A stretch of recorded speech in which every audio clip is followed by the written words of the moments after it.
Pokoknya sampean yakin pangeran iku kondang. Islam itu dipimpin kiai keliru ya mlaku, dipimpin kiai bener ya mlaku, dipimpin kiai gonta-ganti ya mlaku. Teng TV gak sering ana berita ustad sodomi, ustad ngene-ngene. Wong ya ora terus gedeng Islam, ya nyalahno ustad iku. Ya ana Islam dibajak, ekstremis ya muni Islam, sekuler ya muni Islam, liberal ya muni Islam. Ya Islam ya baik-baik saja. Ora ana masalah kan, biasa mawon. Yo ramene dunya. Riyen Rasulullah niku rak sae-saene tiyang niku mawon disisipi tiyang munafik. Karena ndak ada cerita pendapat itu memuaskan semua napa pihak. Rasulullah rak kesayangane pangeran. Niku pun ndak bisa memuaskan semua orang. Sehingga orang yang kecewa ya jadi munafik. Pemene trimo kiai, trimo presiden, trimo Kapolri, trimo pangam, enggak bisa. Apapun konsepnya itu enggak bisa. Mesti ada yang setuju pendekatan ekstremis itu persuasif. Sing sitok harus tegas. Kalau enggak tegas enggak bisa membasmi akar-akarnya. Sing jare persuasif, nak tegas mereka dendam malah kacau negara. Sing sitok kalau enggak tegas mereka ngelamak. Itu kan ra iso selesai. Akhirnya nyelesaino aku sing pimpinan nurut. Akhirnya sing pendapatnya gak tigo. Nurut ya nurut mergo dipecat tapi terus bali lo sithik. Bali lo apa? Sithik-sithik. Masjid ge ngoten nasibe, kiai ge ngoten. Kulo nek di murid kuatah, di santri kathah sing kiai ge kathah. Ngono kiai niku sowan kula, Gus, masjid itu ape nganakno zikir Ramadan. Dadi 24 jam full mulai bar subuh sampai sahur. Saking semangat ibadah Ramadan. Terus ibadah ning dia muni takok. Ya teng masjid, Gus. Dadi masjid ben makmur, terbaik masjid makmur. Tak omongi. Lah apa ngarit ora ibadah? Apa dadi satpam mergawe iku gak ibadah? Apa nyupir angkot golek nafkah ibadah? Kiye kok goblok ra karuan aja muni ngono. Astagfirullah, iki ora urusan iku, Gus. Ya urusane mergo ke takmir dadi ben keren, pas ke takmir masjid rame ngono. Berarti sing nama baike kan kowe. Nek pengiran ra butuh iku, pengiran kepingine seorang bapak golek nafkah. Anake kepingine sekolahan ya satpam teko, ora teko alasane itikaf. Kepingine pangeran ya bis sing tetep jalan, dadi wong sing nyetop iku ana bis aja kok mandek mergo itikaf ayo mending ngono. Kecewa lho. Wis bae ku piye dicapik ra dukung. Padahal mek kula yo nyucup yo hormat tapi tetep gremeng mergo idenya enggak keturutan.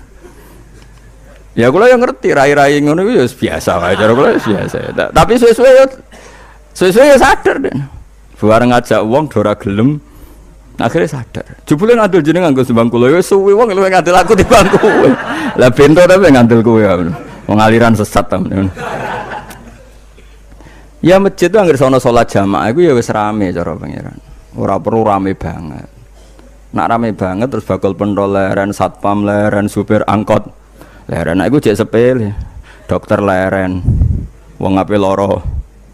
Ape lara ape berobat. Raiso, nak lorone emergensi astagfirullah minamikum taqabbal ya karim. Sajane semburu leren maling leren, copet leren, iku apik nek iso ngumpul iku. Makanya ngaji iku ambek wong alim kan, karena orang alim tuh yang tahu duduk perkaranya agama. Seorang lagi yang tahu duduk perkaranya agama. Nabi itu kalau ngendikan tuh sampai sahabat tuh gak bisa menampung. Kadang menyebut kebaikan satu majelis sampai 63 sampai 70. Misalnya Nabi ngendikan Al-imanu bid'un wasituna bid'ah. Iman tuh ada 63. Terus nyebut terus.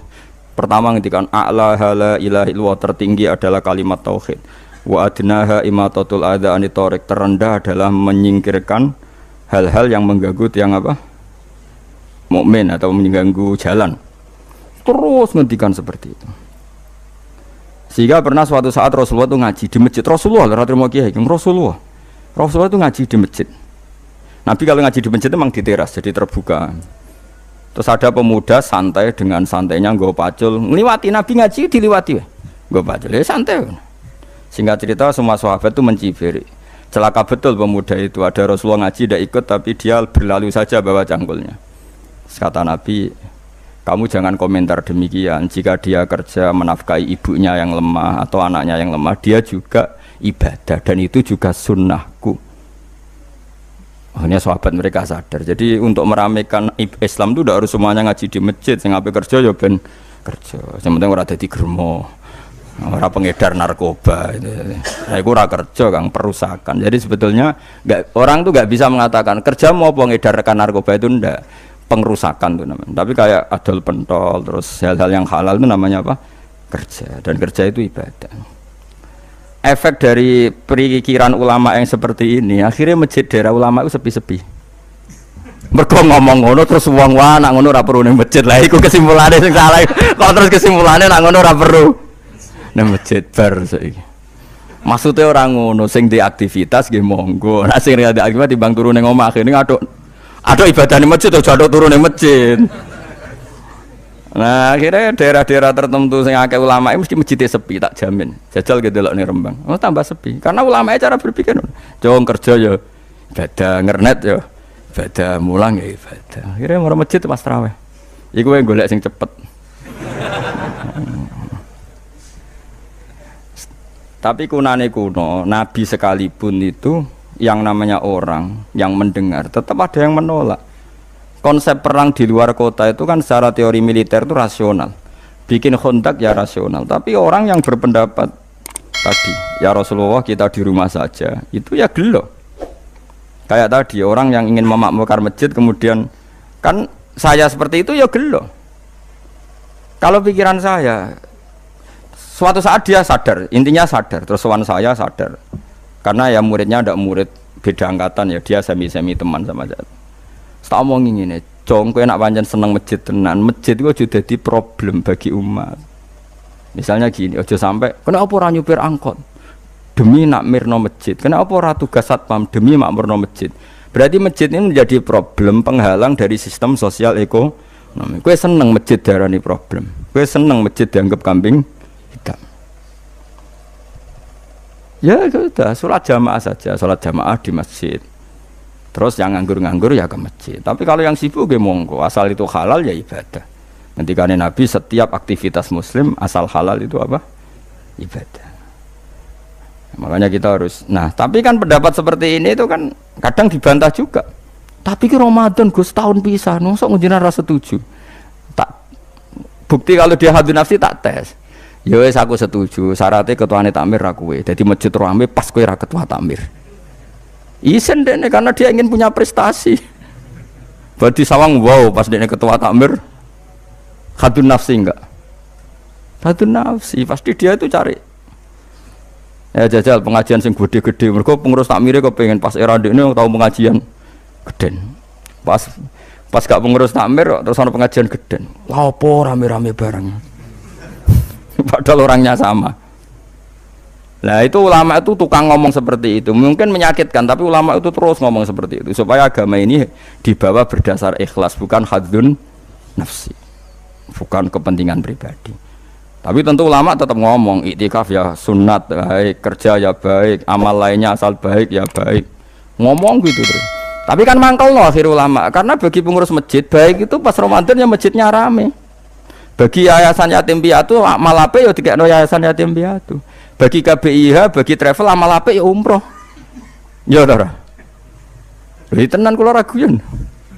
Mana mungkin travel umroh dalil kowe nek ade dhuwit luwih kekno cah yatim, kekno masjid, gak payu travel.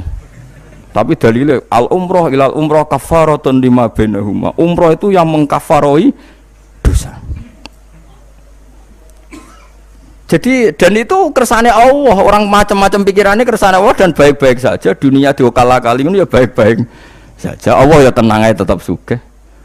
Cuma ulama harus ngomong seperti saya. Jadi karena keterbatasan manusia sehingga yayasan yatim piatu mesti ngomong seakan-akan ibadah terbaik yang nyumbang yatim piatu. Nanti yang di travel ibadah terbaik ya sowan Nabi umroh. Nanti sing jamaah torekoh ya ibadah terbaik itu torekoh. Semua dan itu semuanya baik gak masalah, kita tidak masalah. Tapi kalau memaksa orang lain harus seperti itu dan mengkerdilkan kebenaran hanya surahnya gambarannya seperti itu, kita sebagai ulama harus melawan. Karena Nabi dawuh kebaikan itu sekian jumlahnya. Terus Nabi menyebut di satu majelis itu 60. Sampai yang diantara yang disebut itu nganti ono sing jorok. Wa fi buti ahadikum sedekah. Kowe ngeloni bojomu iku sedekah. Sampai sahabat takok, "Ya Rasulullah, masa urusan gitu ibadah?" Ayati ahaduna syahwatahu wa huwa alaihi ajrun. Masa urusan kelon itu ganjaran ibadah. Terus Nabi jawab, apa kata Nabi faqih falawadu'a fi haramin akana alihi wisrun. Kalau andekan dia meletakkan mental seksnya atau aktivitas seksnya di luar yang halal, apakah itu tidak dosa? Iya ya Rasulullah. Terus kata Nabi wa kadzalika, begitulah kalau diletakkan di halal dia juga dapat apa paha. Terakhir Nabi ngendikan takufu syarraka anin nas fa innaha shadaqatun minka ala nafsik. Jika kamu itikaf di masjid tidak bisa, adol pentol tidak bisa, jadi satpam tidak bisa, aktivitas sosial yang menguntungkan orang lain tidak bisa. Takufu syarraka anin nas. Yang penting kamu tidak berbuat buruk yang merugikan manusia. Sehingga sampai ada riwayat dari orang sufi, ibadahnya orang zaman akhir itu tidur, karena anak tidur itu gak ganggu wong. Iya, paling bojo tok sepeten. Tapi kan yo nyopet yo ora, zina yo ora, ndelok wong ayu yo ora. Nah, itu sampai Nabi terakhir nyebut. Dari sekian kebaikan tuh kalau gak mungkin kata Nabi takufu syarraka anin nas fa innaha shadaqatun minka ala nafsik. Sementing kamu tidak melukai atau merugikan orang apa? Sehingga misalnya ulama kok ngerti ada orang tidur di rumah, wong apik, gak ganggu wong. Ana bajingan mati, wong apik, ora iso bajingan meneh. Nah, akhirnya masyhur orang krono bajingan mati, kiai tenan yo. Saya nggih mayit niku, wong gak siap meni saya. Bajingan sih.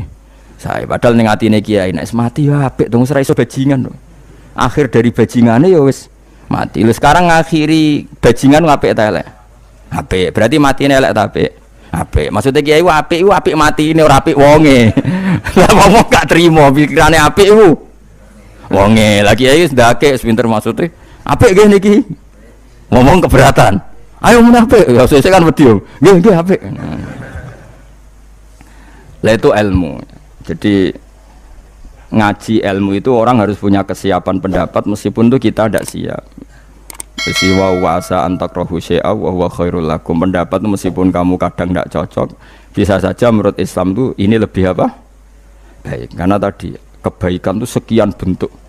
Bisa ulang kebaikan itu sekian apa? Bentuk.